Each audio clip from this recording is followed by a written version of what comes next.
ህጋዊውን መስመር ከሚከተለው ይልቅ ህገወጥ የሆነው መስመር የሚከተለው ዜጋ ቁጥሩ ብዙ ነው ሆኖ የቆየው። በዚህ ምክንያት የሚወስደው አካል ነው የበለጠ ቁጥጥር ያለው በዚህ ጉዳይ ላይ ከመንግስት ይልቅ።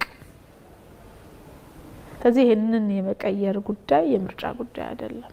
ይሄን ለመቀየር ብቃት ያለው ዝግጅት ያደረገ የሰው ኃይል መላክ ይጠይቃል። ሳውዲ ላይ የከፋላ ሲስተም አንዱ አስቸጋሪ ስርዓት ነበር። ይሄ ስርዓት ሙሉ ለሙሉ እንዲነሳ ተደርጓል። ይልቁኑ በቴክኖሎጂ ተደራሽ በሆነ መንገድ የግለሰቦችን ነጻነት ሊያረጋግጥ የሚችል ግን ደግሞ ሚኒመም የገቡትን ኮሚትመንት ወይም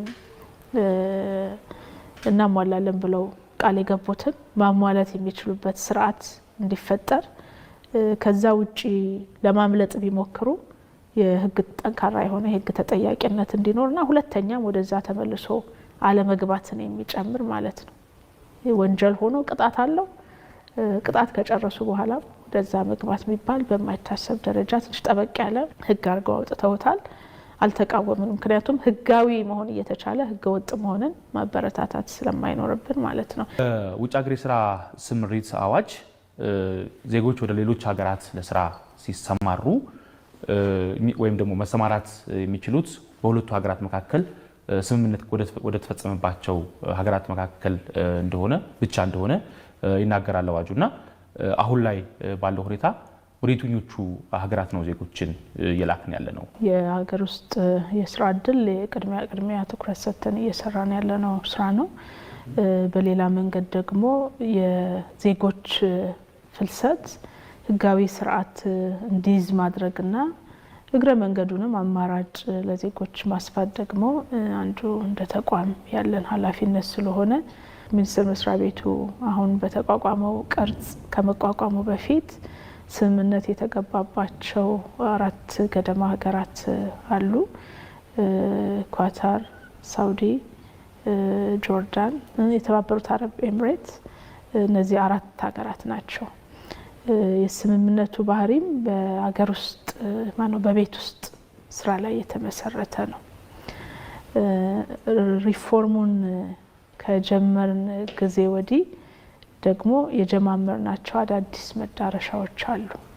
በአንድ በኩል ተጀምረው ተንጠልጥለው የነበሩትን እንደገና ማነቃቃትና አዳዲስ በለውጥ ሀሳቦች በለውጥ ጥናቱ አዳዲስ ሊካተቱ ይገባቸዋል ብለን የለየናቸውን ጉዳዮች ጨምሮ በአዲስ መልክ ስምምነቶቹን አዘጋጅቶ ወደ ተግባር የመግባት ስራ ጀምረናል።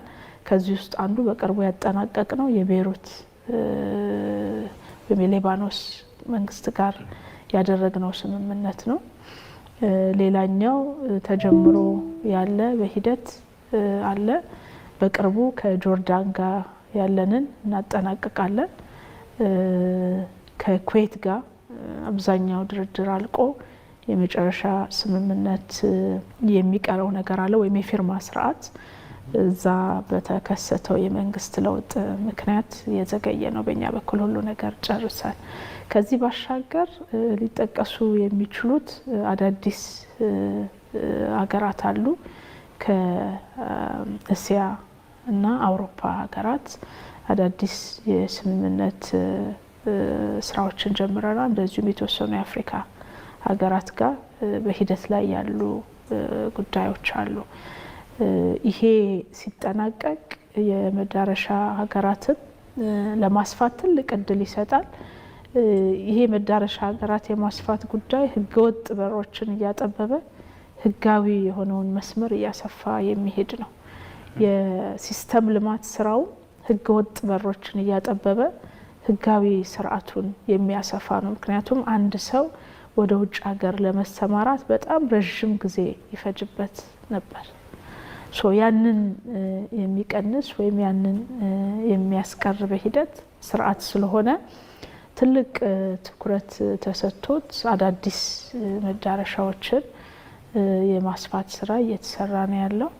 ከዛ ባሻገር እስካሁን በቤት ውስጥ ስራ ተወስኖ የቆየውን የውጭ ሀገር ስራ ስምሪት የሰለጠነና በከፊል የሰለጠነ የሰው ኃይል ለመላክ የሚያስችል ስምምነቶችን እንደ አዲስ እንዲያካትት ነባር ስምምነት የነበረን ሀገራት ጋር ለምሳሌ ሳውዲ ጋር አንዱ ያነሳ ነው እሱን ነው ማለት ነው። ነባር ስምምነት ነው የነበረው 2017 በፈረንጆቹ ወይም 2009-10 ገደማ ይመስለኛል የተደረገ ስምምነት ነው በእኛ አቆጣጠር። ይህንን በአዲስ መልክ የሰለጠነ የሰው ኃይል ለመላክ የሚያስችል ስምምነት እንዲሆን አድርገን ነው ጥያቄያችንን ያቀረብነው። ተቀባይነትም አግኝቷል። ዝርዝር ጉዳዮችን የማጠናቀቅ ስራ በቅርቡ የቴክኒክ ቲም ተቋቁሞ ወደ ተግባር የሚገባበት ነው የሚሆነው። አውሮፓና እስያ ሀገራት ላይ የሰለጠነ የሰው ኃይል እንድንልክ ለማድረግ የሚያስችል ስምምነት ነው።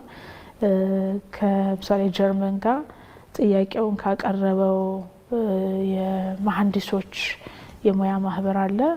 ከዛ ጋር ኦልሬዲ ስምምነት ጨርሰናል። የሁለትዮሽ ስምምነት እንዲኖር ለማድረግ የሚያስችል እንቅስቃሴ እያደረግን ያለ ነው። የመንግስት ለመንግስት ስምምነት መኖሩን በጣም እንፈልገዋለን።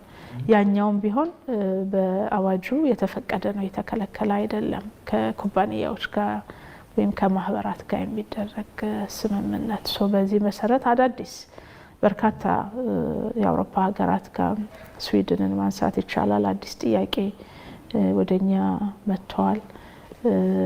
ራሽያ አዲስ ጥያቄ ወደኛ መጥተዋል። ደቡብ ኮሪያ እንደዚሁ አዲስ ጥያቄ መጥተዋል። እስራኤልም ጋር እንደዚሁ የጀመርነው አለ እያለ ያው እየጨመረ ነው እየሄደ ያለው አዝማሚያውን ስናይ። ይሄንን ማስፋት ሰልጥነው ተምረው ተመርቀው ያሉ ወጣቶችም ህጋዊ መስመር ተከትለው በሙያቸው ሰርተው አዳዲስ እውቀት ክህሎት ጨብጠው መምጣት የሚችሉበትን እድል የሚፈጥር ነው ማለት ነው። በዚህ መንገድ ነው ከውጭ ሀገር ስራ ስምሪት ጋር ተያይዞ ያሉ ጉዳዮችን ለማየት እየሞከርን ያለ ነው። ከበርካታ ሀገራት ጋር እንደዚህ አይነት ክፍተቶችን ነው። ምክንያቱ ደግሞ በአንድ በኩል ህጋዊውን ስርዓት አለመከተል፣ ህገወጥ ለሆኑ የሰዎች አዘዋዋሪ አካላት መጋለጥ አለ። ሲልኩ በጣም ርካሽ በሆነ ዋጋ ይልኳቸዋል ልጆቹ ከየት ተነስተው የት እንደሚደርሱ በደንብ የሚያውቁት ነገር የለም። ቀጣሪ ሆነው ከዛ ሀገር ጥያቄውን የሚያቀርቡ አካላት የመክፈል አቅም ጭምር በአግባቡ አይጤንም ያለ። እነዚህ ሁሉ ጉዳዮች በደንብ ሳይሰራባቸውና ምላሽ ሳያገኙ ነው ዜጎች ሲሄዱ የቆዩት። ሂደቱም ትንሽ ጠበቅ ያለ አልነበረም። አሁን ምንድነው ለመቀየር ጥረት እያደረግን ያለ ነው። የመጀመሪያው የስራ ትዕዛዝ ሲመጣ የስራ ትዕዛዙ በኤምባሲ በኩል እንዲመጣ፣ በሲስተም እንዲመጣ፣ የሰዎች ንክኪ እንዳይኖረው። ምክንያቱ ለተለያየ ነገር ይጋለጣል። የስራ ትዕዛዙ ከማረጋገጫ ከማግኘቱ በፊት የተጠየቀው የስራ ትዕዛዝ ሁነኛ የሆነ ስፍራ ሁኔታ ያለው ነው ወይ የሚለውን በኤምባሲ ሙያተኞች አማካይነት እንዲጠና ይደረጋል። ይህንን አረጋግጦ ኤምባሲው በፊርማ ኑሮ ሲልክ ነው የስራ ትዕዛዙን መናጸድቅ። ኃላፊነት የሚወስድ አካል እንዲኖረው አረግን ማለት ነው። ወትሮ ግን የነበረው አሰራር ኤጀንሲ ለኤጀንሲ ነው ግንኙነቱ። እዛ በውጭ ሀገር ያለው ኤጀንሲ እኛ ሀገር ካለ ኤጀንሲ ጋር ይሄን ያህል ሰው ፈልጋለሁ ይላል። ኤጀንሲ ጥያቄውን ወደ ሚኒስቴር መስሪያ ቤት ወደ ቀድሞ ሰራተኛና ማህበራዊ ጉዳይ ያመጣል። ዘን ይጸድቅለታል።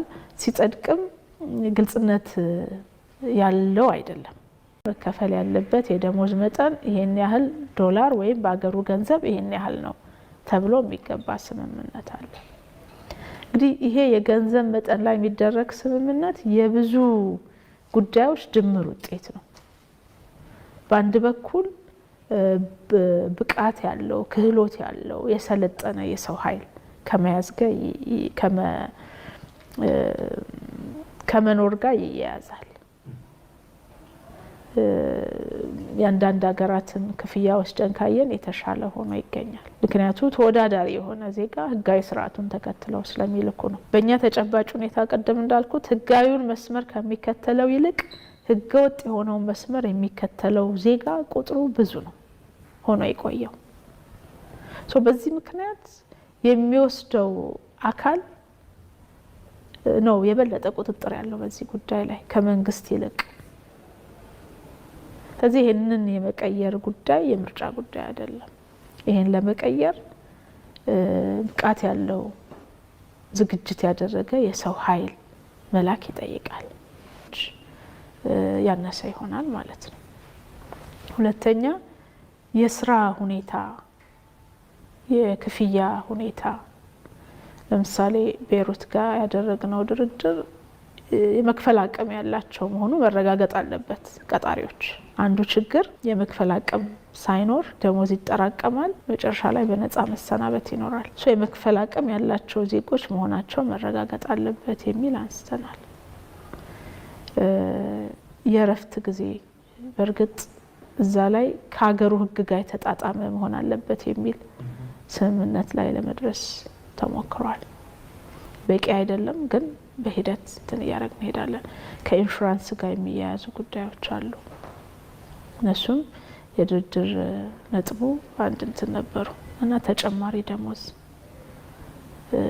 በጣም አነስተኛ ደሞዝ ነው የነበረው። ኦልሞስት ለእጥፍ የተቃረበ ስምምነት ነው ያደረገው። ስለዚህ በዛ ደረጃ እነዚህ መሰረታዊ የሚባሉ ጉዳዮች ለማየት ሞክረናል። ወደ ሳውዲም ስንሄድ እንደዛው ቀደም ሲሉ ድርድር ያደረግንባቸው ድርድሮችም እንደዛው ደሞዝ ላይ፣ ደህንነት ሁኔታቸው ላይ፣ አያያዝ ጋር የነበሩ ችግሮችን በግልጽ አንስተን ይሄ የማይደገምበት ሁኔታ ጠንካራ ቁጥጥር ብሔረ ሊባኖስም የተስማማ ነው የመንግስት ጠንካራ ክትትል ቁጥጥር ያለው ጉዳይ እንዲሆን ከዚህ ውጭ የሚሄዱ ኤጀንሲዎቻቸውን እንዲቆጣጠሩ የማድረግ አስፈላጊነት ላይ አንስተናል ማለት ነው። በጥናት የመለየት የሚሄዱበትን የስራ ቦታ ምቹነት አስቀድሞ በጥናት የመለየት ጉዳይ ላይ ከኛ ኤምባሲዎች ጋር በቅርበት ለመስራት በተጨባጭም ወደ ተግባር ይገባንበታለን። እንደሱ አይነት ስምምነቶችን ለማድረግ ተሞክሯል። ሳውዲ ላይ የከፋላ ሲስተም አንዱ አስቸጋሪ ስርዓት ነበር።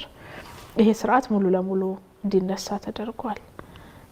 ይልቁኑ በቴክኖሎጂ ተደራሽ በሆነ መንገድ የግለሰቦችን ነጻነት ሊያረጋግጥ የሚችል ግን ደግሞ ሚኒመም የገቡትን ኮሚትመንት ወይም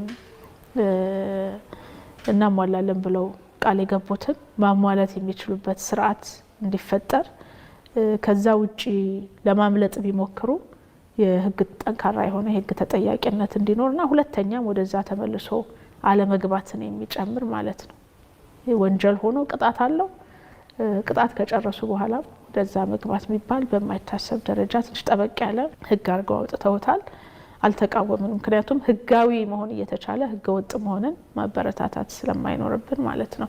ይልቁኑ የሚያሰጋቸው የማይስማማቸው ነገር ቢኖር ሪፖርት የሚያደርጉበት ስርዓት አለ። እኛም የዘረጋ ነው ስርዓት ላይ እሱን ያካተተ ነው። የሌበር ኢንስፔክሽን የሚባል ስርዓት ዘርግተናል። በሄዱበት ሀገር ስለ ደህንነታቸው የምንከታተልበት ስርዓት ነው ይሄ ስርዓት። በሌላ መንገድ ወደ ሀገሩ መንግስት ወደኛ ኤምባሲ ይሄ ስራ ቦታ አልተመቸኝም ይቀየርልኝ ብለው ቢጠይቁ ማስቀየር ይችላሉ ማለት ነው፣ መጥፋት ሳያስፈልጋቸው። አንዴ ግን ከጠፉ ህጋዊ ሆነው እንኳን ቢሄዱ ህገ ወጥ ነው የሚሆኑት ማለት ነው። እንዲህ አይነት ጉዳዮች ላይ ተስማምተን